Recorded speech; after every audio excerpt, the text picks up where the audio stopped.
Arshad. Bismillah ar-Rahman ar-Rahim. Nahmaduhu wa nusalli ala rasulih al-Kareem. Amma ba'd. انتہائی قابل احترام جناب سردار ایاز صادق صاحب اور آپ کی وساطت سے معزز اراکین ایوان،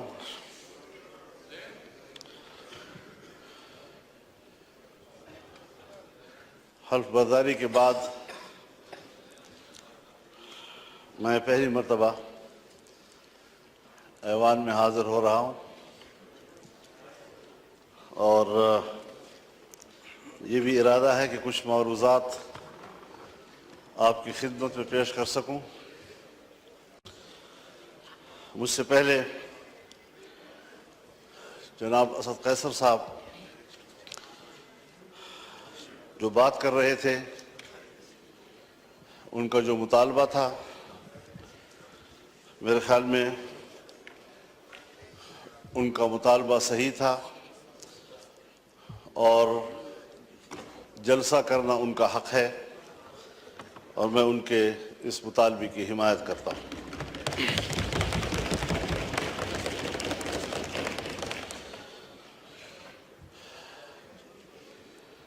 لیکن جناب اسپیکر، مسئلہ یہاں تک محدود نہیں ہے کہ ہم جلسہ کر سکتے ہیں یا نہیں کر سکتے۔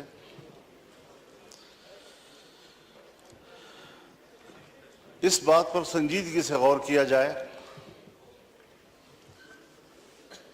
کہ ہمارا ملک آج کہاں کھڑا ہے۔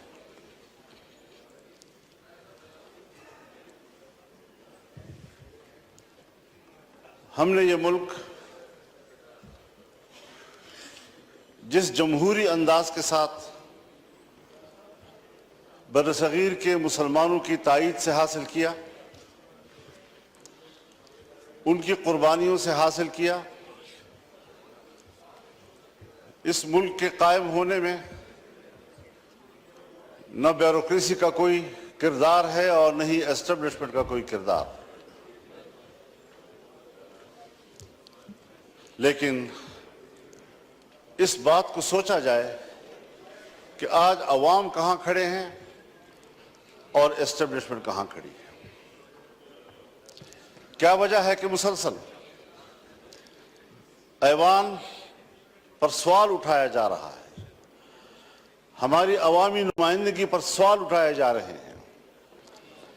کیا یہ عوام کے نمائندہ پارلیمنٹ ہے یا یہ اسٹیبلشمنٹ کا ترتیب دیا ہوا پارلیمنٹ ہے؟ اس سے کب نکلنا ہے ہم نے، یا مزید دھستے چلے جانا ہے؟ یہ ملک جس میں حکومت محلاتی سازشوں کی بنیاد پر بنتی تھی اور ٹوٹتی تھی، بیوروکریٹس فیصلہ کرتے تھے آج وزیر اعظم کون ہے تو کل وزیر اعظم کون ہے۔ ایک زمانے میں ملک کے ایک صدر مملکت نے اپنے دور حکومت میں 5 وزیر اعظم تبدیل کیے۔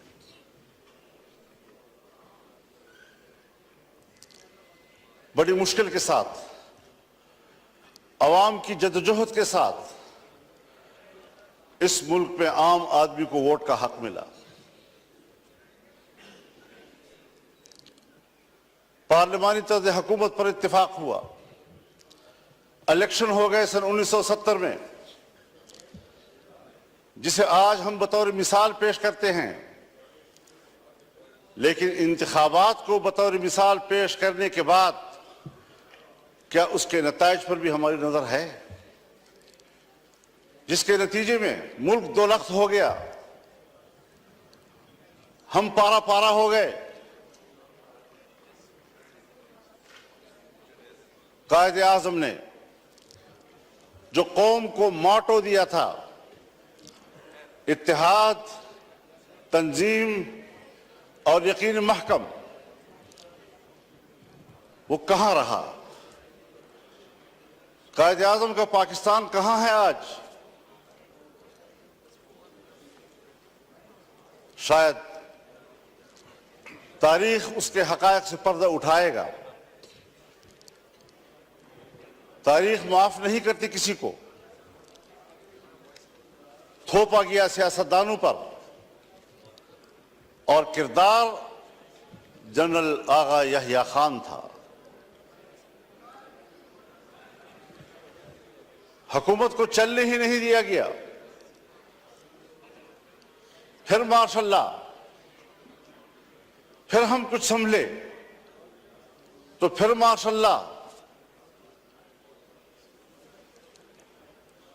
سوچنا یہ ہے کہ اسٹیبلشمنٹ ہمیں جو نتائج مرتب کر کے دے، جن کو یہاں پر بیٹھنے کے لیے فہرست میں نام شامل کرے، اس پر کب تک آپ سمجھوتے کرتے رہیں گے؟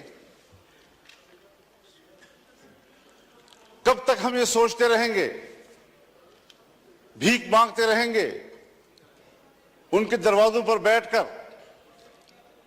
اور جو الیکشن ہوئے ہیں، ہمیں تو 2018 کے الیکشن پر بھی اعتراض تھا، آپ کو بھی اعتراض تھا، پیپلز پارٹی کو بھی اعتراض تھا، مسلم لیگ نون کو بھی اعتراض تھا، میرے بزرگ بیٹھے ہیں ان کو بھی اعتراض تھا۔ اس وقت بھی تو مینڈیٹ تقریباً وہی ہے، کچھ تھوڑا آگے پیچھے۔ اسی مینڈیٹ کے ساتھ اس وقت دھاندلی کیوں تھی اور اسی مینڈیٹ کے ساتھ آج دھاندلی کیوں نہیں ہے؟ حضرت مجھے شرم آتی ہے، شاید میں کچھ اپنی گفتگو میں ایسی باتیں کہوں جو آپ سمجھیں گے کہ میں تجاوز کر رہا ہوں، لیکن سیاسی آدمی اسے بات کرنی ہوتی ہے۔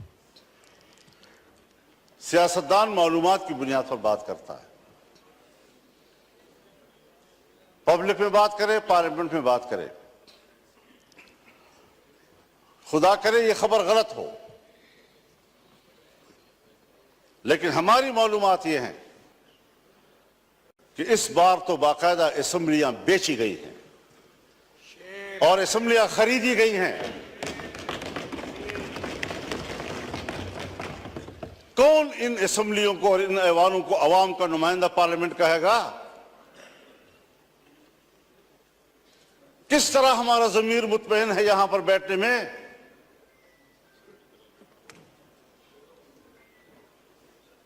ہارنے والے بھی پریشان اور جیتنے والے بھی مطمئن نہیں۔ اس کیفیت میں حکومت میں بیٹھی ہوئی جماعتیں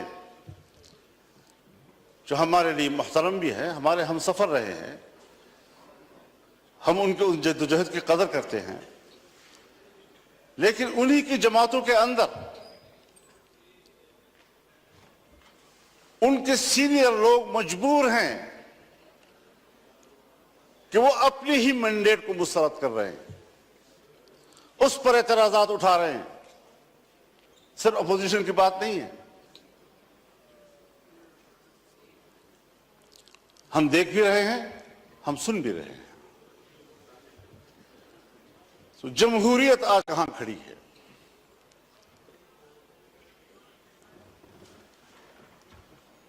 یہ صرف اس لیے ہم یہاں کمزور بیٹھے ہوئے ہیں کہ ہم نے ہر مرحلے پر کمپرومائز کیا ہے، ہم نے اپنے اصول پہ سمجھوتے کیے ہیں، ہم نے اپنی جمہوریت بیچی ہے، ہم نے اپنے ہاتھوں سے اپنے آقا بنائے ہیں،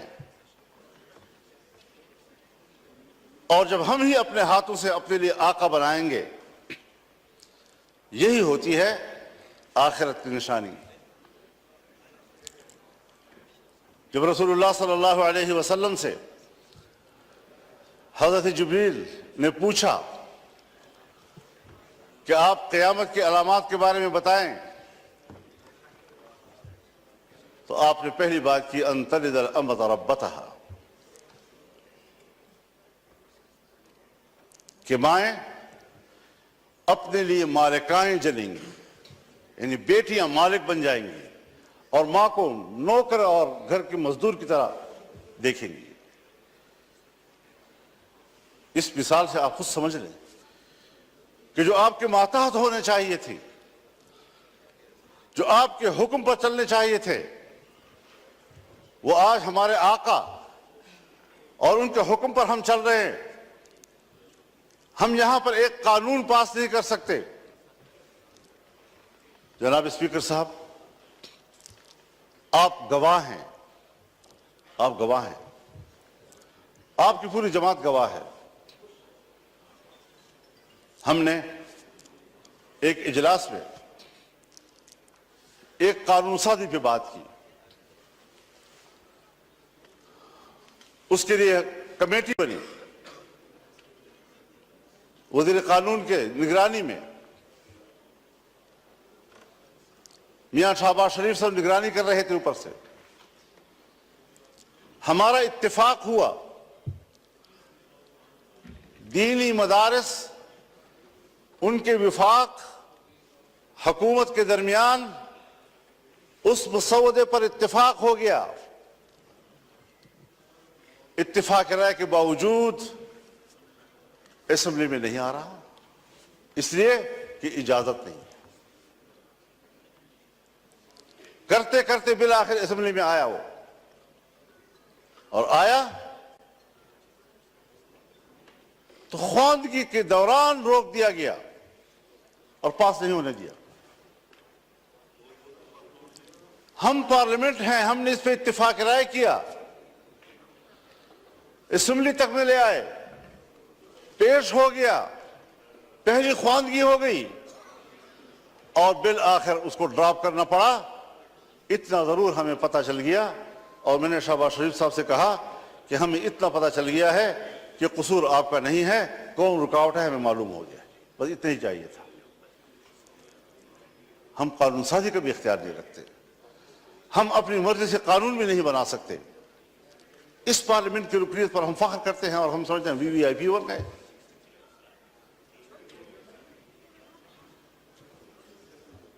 آج ذرا موازنہ تو کیجیے جناب اسپیکر، ہندوستان اور ہم ایک ہی دن میں آزاد ہوئے۔ 15 اگست 1947 کو صبح 8 بجے دلی میں لارڈ ماؤنٹ بیٹن نے انڈیا کے گورنر جنرل کا حلف اٹھایا اور کراچی میں قائد اعظم محمد علی جناح نے حلف اٹھایا۔ ایک ہی دن ہم آزاد ہوئے۔ آج وہ دنیا کی سپر طاقت بننے کے خواب دیکھ رہا ہے، اور ہم دیوالیہ پن سے بچنے کے لیے بھیک مانگ رہے ہیں کہ ڈیفالٹ نہ ہو جائیں ہم لوگ۔ یہ کس کے ہاتھوں، کون ذمہ دار ہے اس کا؟ گھومتے پھرتے پھر آئے گی بات سیاستدان ذمہ دار، حکومت ناکام ہے۔ دیوار کے پیچھے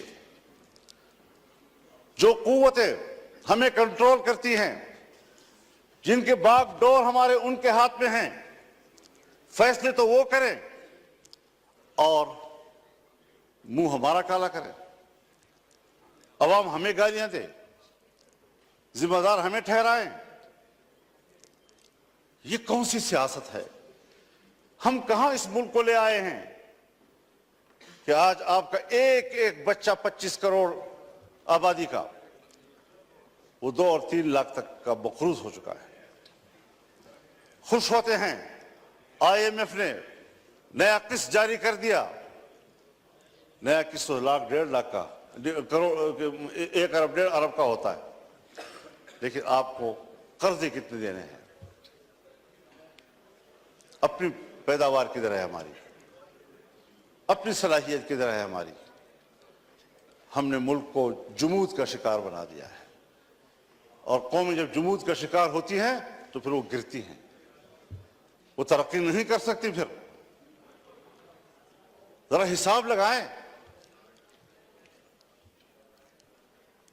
جس ہندو کو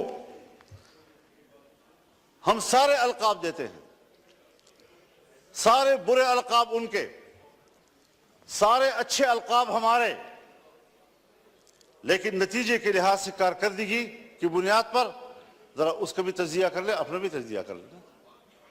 گھر میں بیٹھے ہوئے ہیں ہم لوگ، ہم آپس میں بات کر رہے ہیں، کیوں ایک دوسرے سے بات چھپا رہے ہیں؟ یہ ساری وہ چیزیں ہیں۔ ہم نے ملک حاصل کیا اسلام کے نام پر۔ آج پاکستان دنیا میں ایک سیکولر سٹیٹ کا روپ دھار چکا ہے۔ کہاں ہے لا الہ الا اللہ؟ 1973 میں ہمارا آئین بنا، 1973 میں اسلامی نظریاتی کونسل بنے، 1973 سے آج تک تمام قوانین کا جائزہ لیا گیا۔ اگر کوئی خلاف اسلام قانون موجود ہے تو قرآن و سنت کے مطابق قانون کی سفارشی کی گئی، سفارشات کی رپورٹیں ایوان میں آ گئی، لے کر دی گئی۔ کوئی آپ ایک نشاندہی بحیثیت اسپیکر کر سکتے ہیں کہ سن 1973 سے لے کر آج تک اس کونسل کی سفارشات پر اس پارلیمنٹ نے ایک قانون سازی بھی کی؟ ایک۔ اسی لیے کہ جن لوگوں کو ایوان میں لایا جاتا ہے، جن لوگوں سے ایوان بھر دیے جاتے ہیں، ان کو قرآن و سنت سے کوئی دلچسپی نہیں ہے، پاکستان کے نظریے سے کوئی دلچسپی نہیں ہے۔ کیسے آپ دنیا میں شناخت کرائیں گے اپنی کہ ہم ایک اسلامی مملکت ہیں؟ آپ کا آئین کہتا ہے کہ حاکمیت اللہ رب العالمین کی ہوئی، اور ہم روئے زمین پر اللہ کی نیابت کرتے ہوئے، عوام کے نمائندے روئے زمین پر اپنے مملکت میں اللہ کی نیابت کرتے ہوئے ان کی تعلیمات کے مطابق قانون سازی کریں گے۔ ہماری انفرادی اجتماعی زندگی قرآن و سنت کے تابع ہوگی۔ یہ میں نہیں کہہ رہا، میرا آئین کہتا ہے، یہ میرا آئین کہتا ہے کہ اسلام پاکستان کا مملکتی مذہب ہوگا۔ یہ میرا آئین کہتا ہے کہ قانون سازی قرآن و سنت کے تابع ہوگی۔ یہ میرا آئین کہتا ہے کہ قرآن و سنت کے منافق کوئی قانون سازی نہیں ہوگی۔ اس پر کوئی عمل درآمد کاغذی حد تک بھی، آپ تو ان اداروں کو بھی پابند کر رہے ہیں، نیست و نابود کرنا چاہتے ہیں جو ادارے آپ کے اس ملک میں کسی طرح دین و مذہب کی علامت ہیں۔ ان کو آپ معاشرے کا مین سٹریم ہی نہیں سمجھتے۔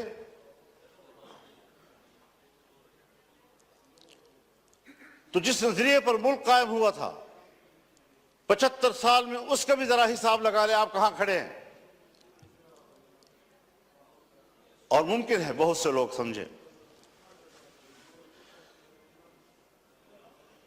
کہ مذہب نہیں ہے تو کوئی چیز نہیں، کوئی مسئلہ ہی نہیں ہے، لیکن بہت سے لوگ ہیں جو جمہوریت کی بات تو کرتے ہیں، مذہب کی بات بھلا نہ کریں، جمہوریت کی بات تو کرتے ہیں۔ تو ہم سب مل کر سوچیں ذرا کہ جمہوریت کدھر ہے ہماری؟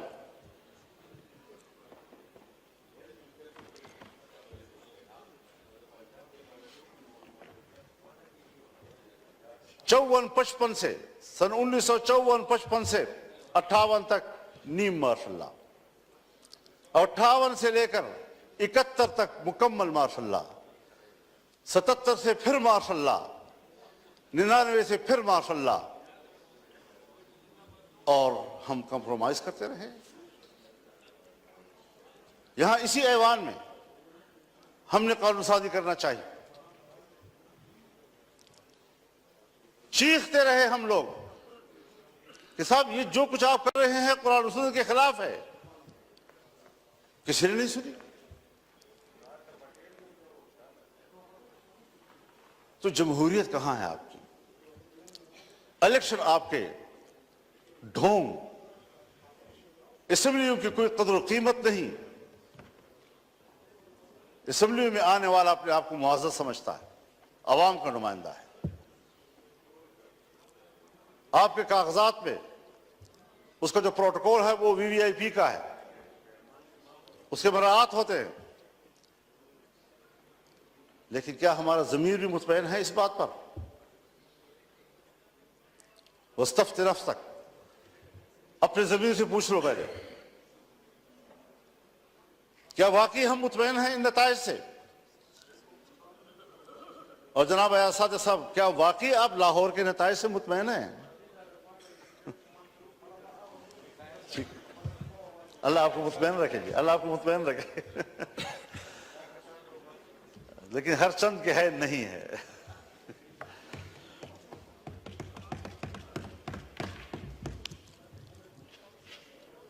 معیشت کی کیا صورتحال رکھتی ہے؟ قرضوں پہ ہم زندگی گزار رہے ہیں، اپنے وسائل کے قریب تک نہیں جاتے. امن و امان نام کا کوئی چیز نہیں ہے. ملک کو کدھر لے جا رہے ہیں آپ لوگ؟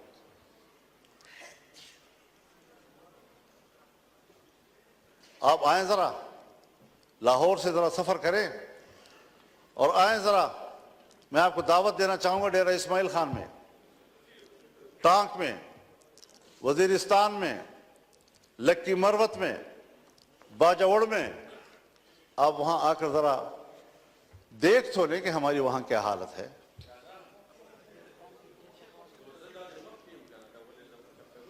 ہمیں تو الیکشن میں نکلنے نہیں دیا گیا.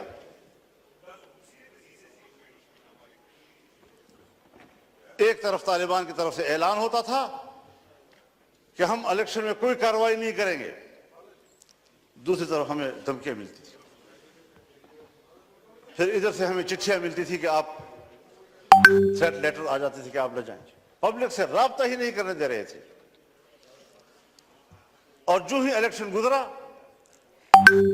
سارے تھریٹ لیٹر ختم ہو گئے، خیر خیریت ہو گئی. اب نہ وہاں ہمیں کوئی قتل کرنے والا ہے، نہ کوئی دہشت گرد ہے، نہ کچھ ہے. لیکن یہ بات جو ہمارے ان علاقوں سے متعلق لوگ ہیں یا بلوچستان سے متعلق لوگ ہیں، چاہے وہ پشتون بیلٹ ہے یا بلوچ بیلٹ ہے، وہاں پر کنٹرول ریاست کا نہیں ہے. اور میں بڑے ادب سے کہوں گا، مجھے یہ لفظ نہیں کہنا چاہیے، لیکن حقائق کو سامنے لاتے ہوئے کہنا پڑ رہا ہے کہ پاکستان اس وقت ایک غیر محفوظ ریاست ہے. جب ریاست غیر محفوظ ہوگی تو ذمہ دار کون ہوگا؟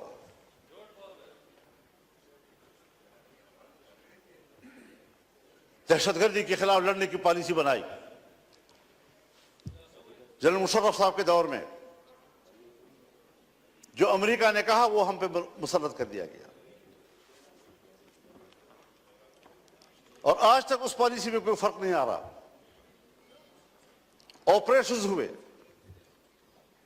طالبان کا خاتمہ کر دیا، دہشت گرد ختم ہو گئے. آج اس سے کئی گنا طاقتور بن کر کیسے آ گئے؟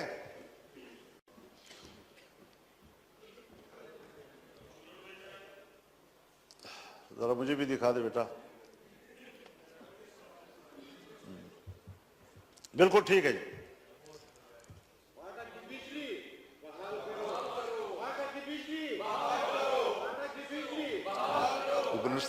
جی مولانا صاحب، جی مولانا صاحب، بس بولی دا